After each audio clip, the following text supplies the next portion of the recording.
앞마당으로 토실토실 날밤이 떨어지는 이 가을, 우리 교회는 옥중서신과 함께 하는 여정을 걷고 있습니다. 오늘은 에베소서 4장 말씀입니다. 에베소서는 크게 두 부분으로 나눕니다. 3장까지는 구원의 교리에 관한 말씀이고 4장부터는 실천적 원리에 대한 말씀입니다. 신앙생활에 있어서 우리가 무엇을 믿어야 하는가를 지금까지 배웠다면 이제부터는 어떻게 살아야 하는가에 대해서 말하고 있습니다. 그럼 어떻게 살아야 하는가? 오늘 본문에서 사도 바울은 그 첫 주제로 하나가 되자 하고 권고하고 있습니다. 사실 사도 바울이 그리스도인의 삶의 실천에 대해 말하면서 가장 먼저 하나가 되자고 말한 데에는 다 이유가 있습니다. 그것은 당시 유대인과 이방인들이 함께 섞여 예수를 믿게 되면서 많은 분쟁과 갈등이 야기되고 있었기 때문입니다. 여러분, 처음에는 복음이 이스라엘 백성들에게만 주어졌습니다. 그런데 하나님께서는 복음이 그들에게만 감추어져 있기를 원치 않으셔서 이스라엘 밖에 있는 이방인들에게도 복음이 전파되도록 하셨습니다. 사도행전 8장을 보면 빌립이 에티오피아 내시를 만난 일이 나오고, 사도행전 10장을 보면 베드로가 이방인 고넬료를 만난 이야기가 나옵니다. 사도행전 11장에서는 스데반의 순교로 인해 사도들이 흩어져서 구브로와 구레네 및 안디옥에 이르러 헬라인에게 예수를 전파한 이야기가 나옵니다. 즉, 하나님께서는 사도들을 통해서 이방인들을 만나게 하심으로 복음이 유대인들만의 전유물이 아니라는 것을 깨닫게 하셨죠. 결국 이방인들에게도 복음이 증거되어서 이방인 개종자들이 생겨나게 되었는데, 문제는 유대인들이 회개하고 돌아오는 속도보다 이방인들이 회개하고 돌아오는 속도가 훨씬 더 빨랐다는 겁니다. 그런데 우리가 알듯 유대인과 이방인은 전혀 다른 유형의 사람들이었습니다. 그들의 생활 양식, 사고 방식, 전통이라던가 종교적 배경 너무나 달랐습니다. 그래서 유대인과 이방인이 함께 신앙생활함에 있어서 좋은 것보다는 오히려 불편하고, 그래서 갈등하고 대립하는 일이 빈번하게 된 거죠. 일례로 성경을 보면 할례를 받아야 하는가 말아야 하는가의 문제로 아주 긴 시간 동안 서로 다툰 사건도 있었습니다. 그러다 보니 일치하고 연합해야 하는 교회가 사사건건 서로 분열하고 반목하게 되었던 거죠. 그러니 그 모습을 보면서 사도 바울이 얼마나 많은 아픔을 느꼈겠습니까? 같은 주요, 같은 하나님을 믿으면서도 자신들의 삶의 모습이 다르다고 서로 다투고 비방하는 그런 모습을 보면서 너무 마음이 아팠던 거죠. 그래서 신앙생활에 있어서 무엇보다 중요한 것은 먼저 하나가 되는 일이구나.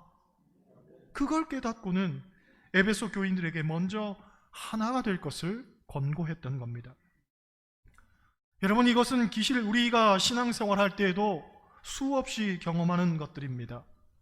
곧 겉으로 볼 때에는 아무런 문제가 없고 다 좋아 보이는 것 같아도 실상 같이 지내다 보면 서로 다름에 대한 부대낌 때문에 예상치 않은 문제에 직면하고 합니다.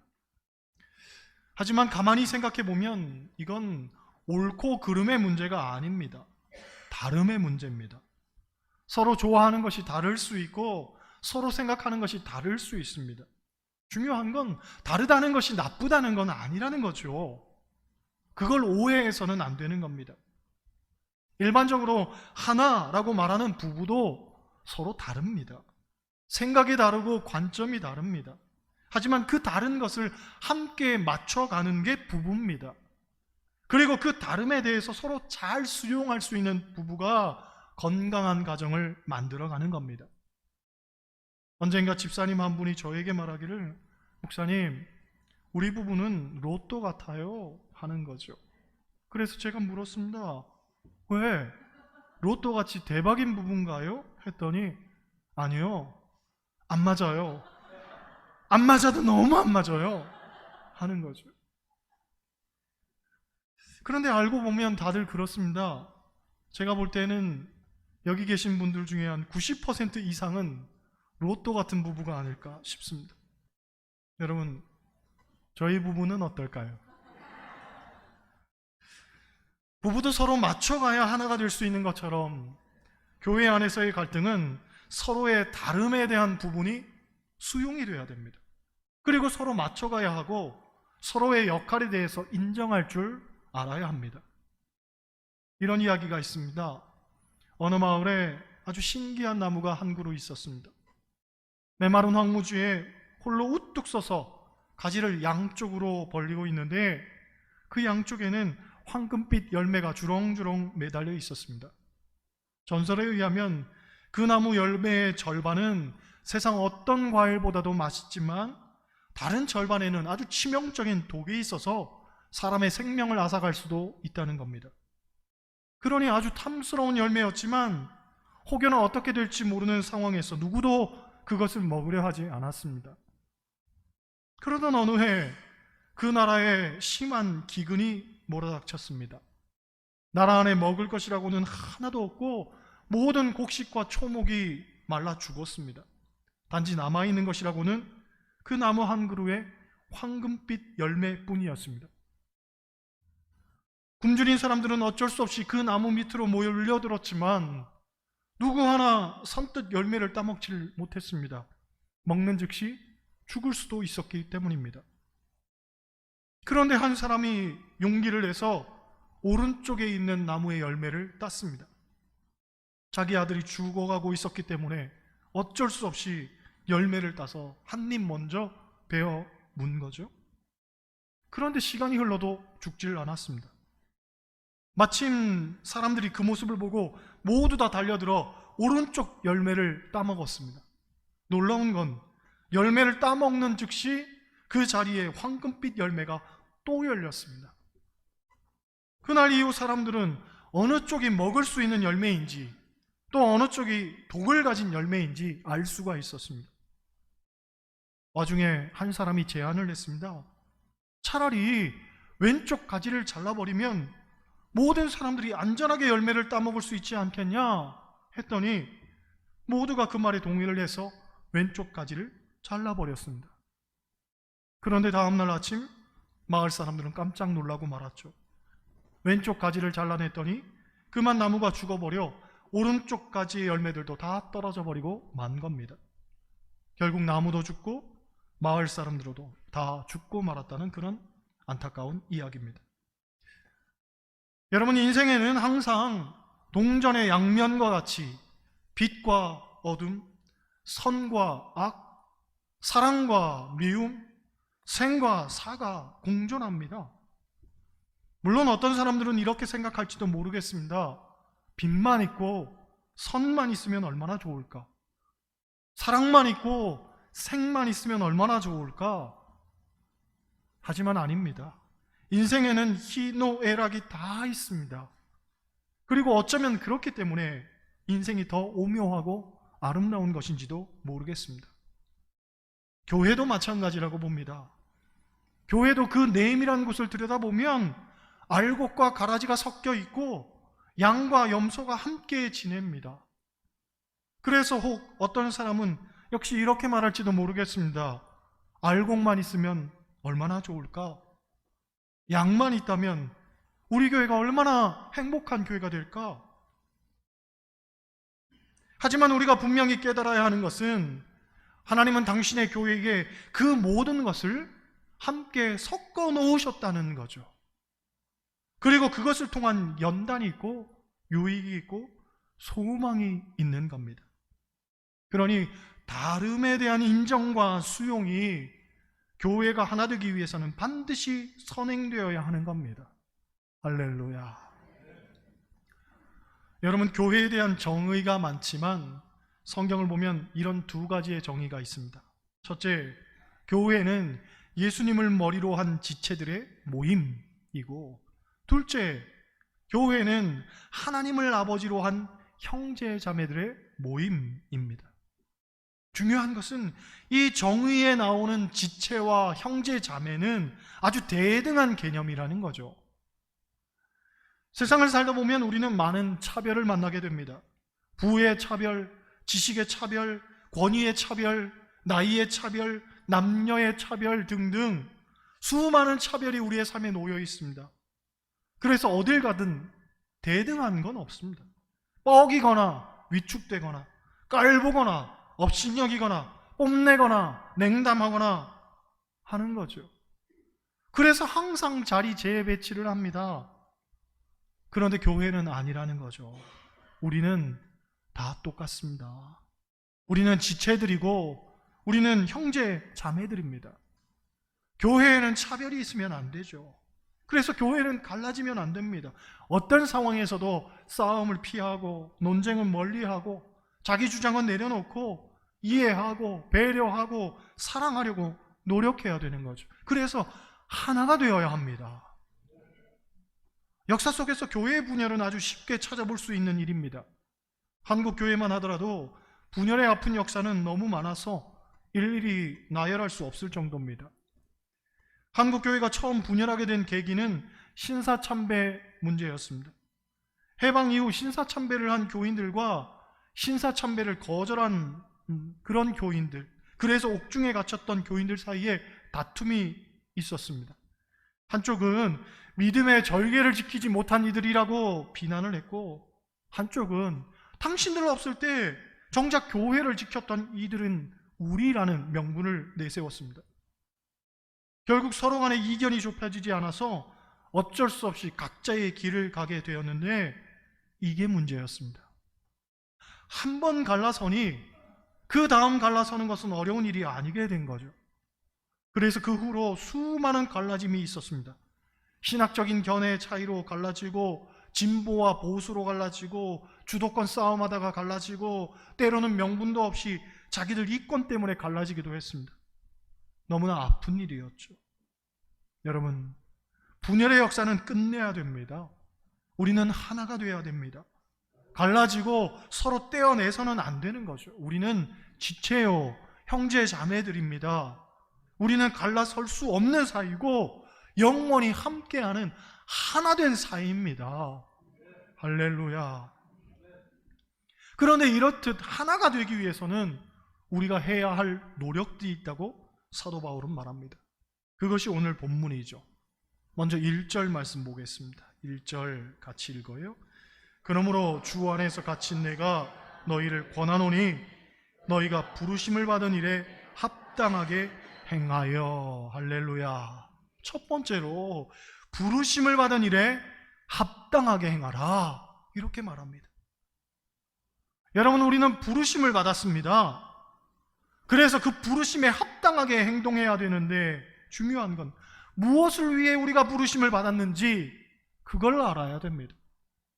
마태복음 20장 28절을 보면 이런 말씀이 있습니다. 인자가 온 것은 섬김을 받으려 함이 아니라 도리어 섬기려 하고 자기 목숨을 많은 사람의 대속물로 주려 함이니라. 예수님이 이 땅에 오신 목적은 섬기려 하기 위해서라는 거죠. 그런데 그 섬김이 심지어 당신의 목숨까지도 대속물로 주는 그런 섬김이라는 거예요.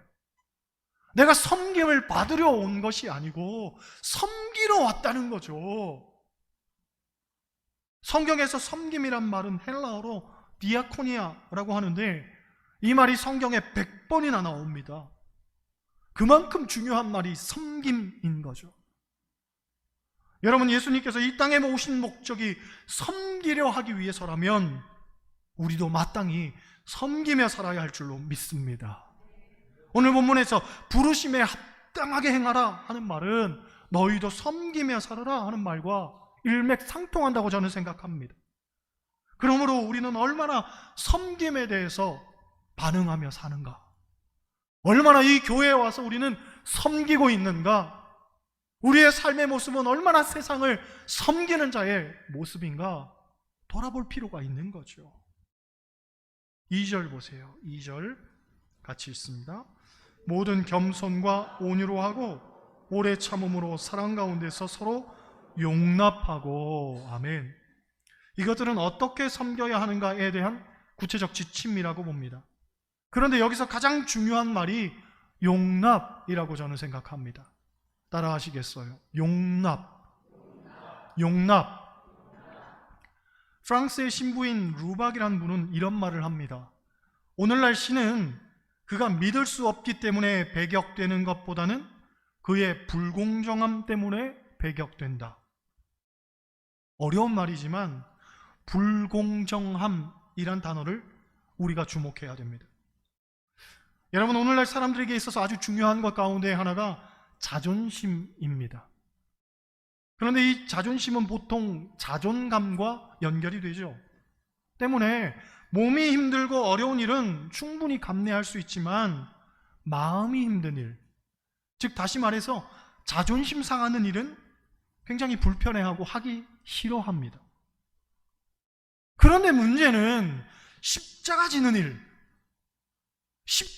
일, 이 일은 몸이 힘든 일이 아니라 마음이 힘든 일이라는데 진짜 문제가 있는 거죠.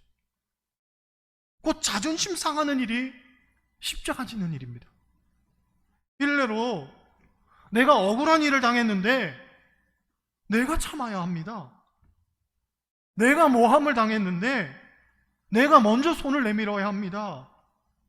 피해는 내가 받는데 내가 용서해야 됩니다. 성경은 그게 십자가 지는 일이라고 말합니다. 그리고 누구든지 예수님의 제자가 되려면 자기 십자가를 지라고 합니다. 아니, 세상에 이런 불공정한 일이 어디 있단 말입니까? 여러분 생각해 보세요. 겸손하게 살라, 온유하게 살라, 사랑하며 살라, 오래 참으며 살라. 성숙한 생각과 마음을 가진 사람이라면 얼마든지 그렇게 살 수 있습니다. 고매한 인격과 생각을 가진 사람이라면 그렇게 살기 위해서 노력할 겁니다. 그런데 내가 하지도 않은 일을 했다고 하고 나에 대해서 모함을 하고 되지도 않은 일 가지고 트집을 잡고 내 자존심을 건넨다면 과연 그것에 대해서 우리가 받아들이고 인정할 수 있겠습니까? 솔직히 내 자존심 상하는 만큼 누군가에게 일가를 내뱉어야 속이 후련할 겁니다. 그런데 예수님은 그러지 않으셨습니다. 그래서 예수님의 십자가를 가리켜 대속의 사랑이라고 하는 거죠. 즉 예수님은 죄도 없고 아무런 흠도 티도 없었습니다. 죄는 우리가 지었습니다. 예수님은 당신의 죄 때문에 마땅하게 돌아가신 게 아니라 우리의 죄 때문에 억울하게 대신 돌아가신 거죠. 신앙생활의 핵심은 바로 여기에 있는 겁니다. 좋은 게 좋은 거라 사랑하고 좋은 게 좋은 거라 이해하고 사는 게 아니라 정말 원통하고 억울하고 심지어 분노의 감정이 북받쳐 오른다 할지라도 그때도 예수님을 생각하면서 십자가 지는 삶, 그게 용납이고 그게 진짜 부르심에 합당하게 사는 삶이란 말이죠. 가만히 보면 교인들도 소위 마지노선이라는 게 있습니다. 곧 내가 이 정도까지는 내가 용서해준다, 내가 이 정도까지는 이해해준다, 그러면서 신앙생활을 하는 거죠. 그런데 그게 어느 한계에 이르게 되면 네가 내 자존심 건드렸어? 하면서 신앙이고 뭐고 하나님이고 뭐고 하면서 응축된 분노를 폭발시키는 거죠. 어찌 보면 세상에서는 당연해 보이는 이 마지노선이 그리스도인에게는 없어야 한다고 봅니다. 그리스도인은 오른뺨을 치면 왼뺨도 돌려댈 수 있어야 하고 속옷을 달라 하면 겉옷까지 주어야 하고 억지로 오리를 가게 하면 심리까지 동행해야 되고 70번에 7번이라도 용서할 수 있어야 하는 거죠. 주님, 형제가 내게 죄를 범하면 몇 번이나 용서하여 주리이까? 한 2-3번 하면 되겠습니까? 아니 넉넉 잡아 7번 하면 되겠습니까? 아니, 나는 고매한 인격이 있으니 한 10번 하면 되겠습니까? 아니라는 거죠. 70번에 7번이라도 용서하라는 겁니다. 신앙생활 하면서 수도 없이 경험하는 불공정함이 우리를 심히 고통스럽게 하는 건 사실이지만 결국 그것까지도 감내하면서 사는 것이 그리스도인의 삶이라는 거죠. 그래야 하나 될 수 있다는 거예요. 3절 말씀 보세요. 3절 같이 읽습니다. 평안에 매는 줄로 성령이 하나 되게 하신 것을 힘써 지키라. 그렇습니다. 교회는 성령께서 하나 되게 하신 곳입니다. 이 하나 된 것을 우리는 힘써 지켜가야 하는 노력들이 필요합니다. 소위 세상에 거저되는 일은 없다고 하죠. 교회의 하나됨도 마찬가지입니다. 우리가 더욱 겸손하고 온유하게 신앙생활해야 됩니다. 또 오래 참으면서 사랑 가운데 신앙생활해야 할 줄로 믿습니다. 그런데 그보다 더 중요한 건 서로 용납해야 됩니다. 이 용납의 개념은 용서의 개념과는 다릅니다. 나는 용서할 수 없습니다. 사람이기 때문에, 감정이 있기 때문에, 화가 나기 때문에, 분노가 폭발하기 때문에 사실 용서는 쉽지 않습니다. 하지만 받아들이는 거죠. 이 상황을, 주님께서 말씀하신 그 말씀을 내가 받아들이는 거예요. 그게 용납이란 말이죠. 용납하며 살아야 되는 거죠. 화가 난다고 튕겨져 나가고 억울하다고 소리치고 누군가의 멱살을 잡으면서 다투고 분열하는 것, 이게 신앙생활입니까? 아니잖아요. 용납해야 되잖아요. 억울한 일에도 당황하지 말고 나를 위해 십자가 지신 예수님을 생각하면서 그것조차도 받아들일 수 있어야 되는 거예요. 그렇게 할 때 성령께서 평안에 매는 줄로 우리를 붙들어 주시는 거죠. 즉 우리의 삶에 위로부터 주어지는 평안이 넘치게 되는 겁니다. 바라기는 하나됨을 위한 결단과 노력이 여러분에게 있기를 원합니다. 우리는 부르심을 받은 자들이고 그 부르심에 합당하게 행동해야 됩니다. 세상이 살아가는 방식을 답습하면 안 됩니다.